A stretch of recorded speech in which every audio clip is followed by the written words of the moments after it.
Hello viewers, welcome back to my channel. చాలామంది నన్ను request చేశారు స్లైస్ అప్లై చేసినప్పుడు వాళ్ళ అప్లికేషన్ ఎందుకు వెయిటింగ్ లిస్ట్లో వెళ్తుందని. సో దానికి గల రీజన్స్ నేను మీకు ఈ వీడియోలో చెప్పబోతున్నాను. అండ్ ఎవరైతే స్లైస్ క్రెడిట్ కార్డ్ ఇంకా అప్లై చేసుకోలేదో వాళ్ళు వెంటనే అప్లై చేసుకోండి. నేను ఆల్రెడీ స్లైస్ కార్డ్ ఎలా అప్లై చేసుకోవాలన్నది అండ్ దానివల్ల యూజెస్, ఆఫర్స్ అవన్నీ నేను ఒక వీడియో ఆల్రెడీ చేశాను. అది వీడియో డిస్క్రిప్షన్లో ఇచ్చాను, చూసేయండి. అండ్ స్లైస్ కార్డ్ అప్లై చేసిన వాళ్ళు వెయిటింగ్ లిస్ట్లో వెళ్ళడానికి ఇవే ఆ 5 రీజన్స్. దాంట్లో ఫస్ట్ రీజన్ వచ్చేసి స్టూడెంట్ రిజిస్టర్ అయ్యేటప్పుడు వాళ్ళు కాలేజ్ స్లైస్ లిస్టింగ్లో లేనప్పుడు, అంటే స్లైస్ మీ కాలేజ్తో టైఅప్ అవనప్పుడు మనకి ఈ ప్రాబ్లం వస్తుంది. ఆ రిజిస్టర్ అయ్యే అప్లికేషన్ వెయిటింగ్ లిస్ట్లోకి వెంటనే వెళ్ళిపోతుంది. అండ్ టైఅప్ అయిన colleges mostly metropolitan cities, large సిటీస్లోనే అవైలబుల్గా ఉంది. లైక్ హైదరాబాద్, ముంబై, ఢిల్లీ, పూణే, చెన్నై, బెంగళూరు ఇలాంటి మెట్రోపాలిటన్ సిటీస్లో మాత్రమే అవైలబుల్గా ఉన్నాయి.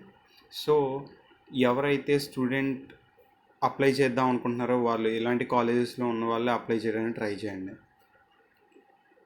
అండ్ సెకండ్ రీజన్ వచ్చేసి ఏం లేదు, సింపుల్గా చాలామంది చాలా లోన్ అప్లికేషన్స్ యూజ్ చేస్తున్నారు, మెయిన్గా స్టూడెంట్స్ వచ్చేసి అండ్ ఈవెన్ ఎంప్లాయీస్ కూడా.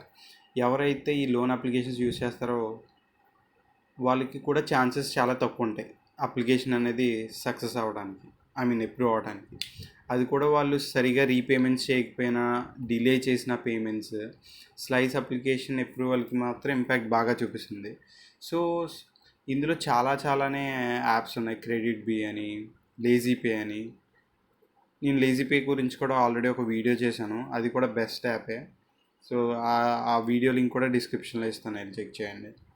స్లైస్ ఇలాంటివన్నీ ఏంటంటే క్రెడిట్ లైన్స్. ఎప్పుడైతే మనం ఈ లోన్ అప్లికేషన్స్ కానీ క్రెడిట్ లైన్స్ కానీ యూజ్ చేస్తామో అవి విత్ ఇన్ టైం లిమిట్లో పే చేసేయాలి. పే చేయకపోతే సిబిల్ స్కోర్ డౌన్ అవడమే కాకుండా దానివల్ల కొత్త క్రెడిట్ కార్డ్ అప్లికేషన్స్ అప్లై చేసినప్పుడు దాంట్లో ఇంపాక్ట్ చూపిస్తుంది, అంటే అప్రూవల్ అవ్వకపోవడం ఇలాంటివి జరుగుతూ ఉంటాయి. అండ్ మీ క్రెడిట్ బీ గురించి కూడా మీకు ఆల్రెడీ తెలిసిందే. సో ఇప్పుడు ఆన్ టైం పేమెంట్ చేయడానికి మీరు చూడండి. సో ఎవరైతే ఆన్ టైమే పేమెంట్ చేయరో లోన్ అప్లికేషన్స్ యూజ్ చేసినప్పుడు, సో వాళ్ళకైతే 100% రిజెక్ట్ అవుతుంది. ఎందుకంటే ఆల్రెడీ యూజ్ చేస్తున్న యాప్ సరిగా యూజ్ చేయకపోతే ఆటోమేటిక్గా దాని ఇంపాక్ట్ అనేది చూపిస్తుంది. అండ్ థర్డ్ రీజన్ వచ్చి మన అప్లికేషన్ ఫిల్ చేసేటప్పుడు పర్సనల్ డీటెయిల్స్ కానీ, ఈమెయిల్ ఐడి కానీ, ఏజ్ డీటెయిల్స్ కానీ, ఐడి ప్రూఫ్ సబ్మిట్ చేసేటప్పుడు డాక్యుమెంట్స్ కానీ సరిగా సబ్మిట్ చేయకపోతే మనకి ఐడి చేయకపోయినా మళ్ళీ ఐడి ప్రూఫ్లో ఉన్న డీటెయిల్స్ అప్లికేషన్ ఫామ్ ఫిల్ చేసినప్పుడు ఆ డీటెయిల్స్ మ్యాచ్ అవ్వకపోయినా వెయిటింగ్ లిస్ట్లోకి వెళ్ళిపోయే ఛాన్సెస్ చాలా ఎక్కువ. Example name, date of birth ఇవన్నీ ఇచ్చేటప్పుడు నేమ్, ఫుల్ నేమ్, మన ఐడి ప్రూఫ్లో ఎలాంటి ఫుల్ నేమ్ ఉంటుందో సేమ్ ఫుల్ నేమ్ ఇవ్వండి. ఫస్ట్ నేమ్ అనగానే మన నేమ్ ఇచ్చిన తర్వాత లాస్ట్ నేమ్ అనేది మన ఇంటి నేమ్ ఇవ్వాలి, అంటే ఇంటి పేరు ఇవ్వాలి. సో ఇలాంటి బేసిక్ డీటెయిల్స్ అనేవి మనం చిన్న మిస్టేక్ చేసినా అది అప్లికేషన్ ప్రాసెస్ అప్రూవల్ అవ్వడానికి చాలా ఇంపాక్ట్ చూపిస్తుంది. సో అది దృష్టిలో పెట్టుకుని మనం అప్లికేషన్ ఫామ్ ఫిల్ చేయాలి. పాన్ కార్డ్ ఫిల్ చేసినప్పుడు ఎలాంటి మిస్టేక్స్ చేయకూడదు. ఆధార్ కార్డ్ అథెంటికేషన్ చేసినప్పుడు, మన సెల్ఫీ తీసుకున్నప్పుడు ఎలాంటి మిస్టేక్స్ చేయకూడదు. సో అదే థర్డ్ రీజన్.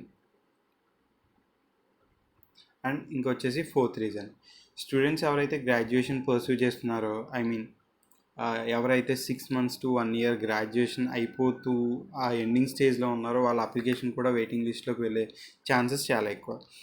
సో ఎవరైతే అలాంటి స్టేజ్లో ఉన్నారో వాళ్ళు కూడా అవాయిడ్ చేయండి అప్లికేషన్ సబ్మిట్ చేయడానికి. ఎందుకంటే ఒకసారి వాళ్ళు సబ్మిట్ చేస్తే వెయిటింగ్ లిస్ట్లోకి వెళ్తే అది చాలా టైం పడుతుంది, మళ్ళీ వాళ్ళు దాన్ని రివ్యూ చేసి దాన్ని సబ్మిట్ చేయడానికి, అప్రూవల్ ఇవ్వడానికి. సో ఎవరైతే ఇలాంటి సిచ్యువేషన్లో ఉన్నారో వాళ్ళు చేయకండి. నెక్స్ట్ పోస్ట్ గ్రాడ్యుయేషన్ చేసేటప్పుడు స్టార్టింగ్లో ఉంటారు కాబట్టి అప్పుడే అప్లై చేసుకోండి. దీన్ని అవాయిడ్ చేయడానికి ఇదే బెస్ట్ రీజన్. ఇంకా అల్టిమేట్గా ఉన్న ఫిఫ్త్ రీజన్ వచ్చేసి సిబిల్ స్కోర్. ఎవరికైతే 650 కన్నా తక్కువ ఉంటుందో, అంటే సింపుల్గా చెప్పాలంటే యావరేజ్ అండ్ పూర్ స్టేజ్లో ఉన్న వాళ్ళకి అస్సలు అప్లై చేయకండి. అప్లై చేస్తే 100% రిజెక్ట్ అయిపోతుంది. అది మినిమం 650 అండ్ అబోవ్ ఉండాలి.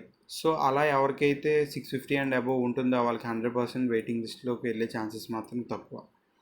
అండ్ ఎవరికైతే సిబిల్ స్కోర్ చెక్ చేసుకుందాం అనుకుంటున్నారో వాళ్ళు పేటిఎంలో కానీ క్రెడ్లో కానీ సిబిల్ స్కోర్ చెక్ చేయొచ్చు.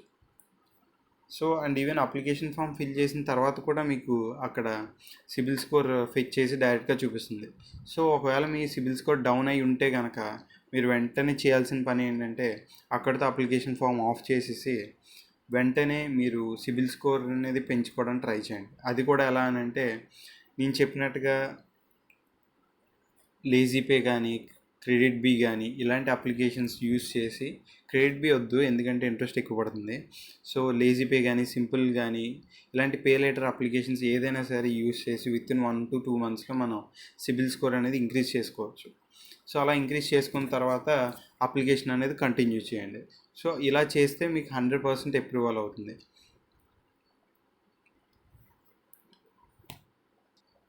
ఫైనల్గా మీకు చెప్పే బెస్ట్ ఐడియా ఏంటంటే ఈ అప్లికేషన్ ఫామ్ మాత్రం ఫిల్ చేసేటప్పుడు 100% ఇన్వైట్ కోడ్ అనేది పెట్టడం మర్చిపోకండి. నేను ఆ ఇన్వైట్ కోడ్ కూడా మీకు డిస్క్రిప్షన్లో ఇస్తున్నాను. ఎవరైతే ఇన్స్టాల్ చేయలేదో వాళ్ళు నా రిఫరల్ కోడ్ వాడి ఇన్స్టాల్ చేయండి. అప్పుడు మీకు 100% మీకు అప్రూవల్ వచ్చే ఛాన్సెస్ పెరుగుతాయి. అలానే మీకు 500 అనేది బోనస్ కూడా వస్తుంది, అది కూడా ఫస్ట్ పేమెంట్ చేయగానే. సో రిఫరల్కి 500 అనేది చాలా బెస్ట్ ఆఫర్ అనే చెప్పాలి. సో ఎవరైతే రిఫరల్ గురించి చూస్తున్నారో అంటే రిఫరల్ బోనస్ యూస్ చేసి మనీ ఎర్న్ చేద్దాం అనుకుంటున్నారో వాళ్ళకి బెస్ట్ ఆప్షన్ అనే చెప్పాలి. అండ్ ఈ రీజన్స్ అన్నింటినీ దృష్టిలో పెట్టుకుని అప్లికేషన్ ఫిల్ చేస్తే క్రెడిట్ కార్డ్ అనేది సక్సెస్ఫుల్గా మనకి వస్తుంది, 100% అప్రూవ్ అవుతుంది. సో ఇంకా లాస్ట్ వచ్చేసి వెయిటింగ్ లిస్ట్ అనేది ఇంకా చాలామంది స్టిల్ కౌంట్ అవుతూ ఉన్నారు, అంటే వెయిటింగ్ లిస్ట్ అనేది పెరుగుతూ ఉంది. సో వీళ్ళు ఎప్పుడైతే కార్డ్ లాంచ్ చేశారో అప్పటి నుంచి ఇంచుమించుగా 800K+ అనేది యూజర్స్ అనేది వెయిటింగ్ లిస్ట్లో ఉన్నారు. బట్ వీళ్ళు అప్రూవ్ చేసింది మాత్రం 300K+ యూజర్స్కే. సో దీన్ని బట్టి మీకు వెయిటింగ్ లిస్ట్ వెళ్ళే ఛాన్సెస్ మాత్రం చాలా ఎక్కువ.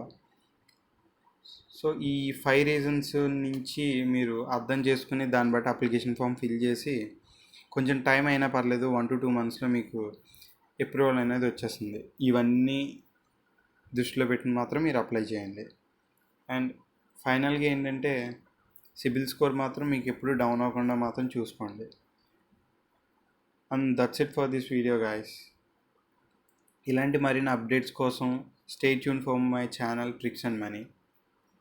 అండ్ నెక్స్ట్ వీడియోలో మీకు క్రెడిట్ కార్డ్ నుండి ఎలాంటి ఛార్జెస్ లేకుండా లేకపోతే మినిమం ఛార్జెస్తో చాలా అంటే చాలా తక్కువ ఛార్జెస్తో మీకు బ్యాంక్ అకౌంట్లోకి మనీ ట్రాన్స్ఫర్ చేయడం ఎలా అన్నది మీకు నెక్స్ట్ వీడియోలో చెప్తాను. అండ్ ఇంకా కొత్త యాప్స్తో నెక్స్ట్ వీడియోలో కలుద్దాం. Until then stay safe. ఇట్లు మీ ఈశ్వర్ సైనింగ్ ఆఫ్. బాయ్.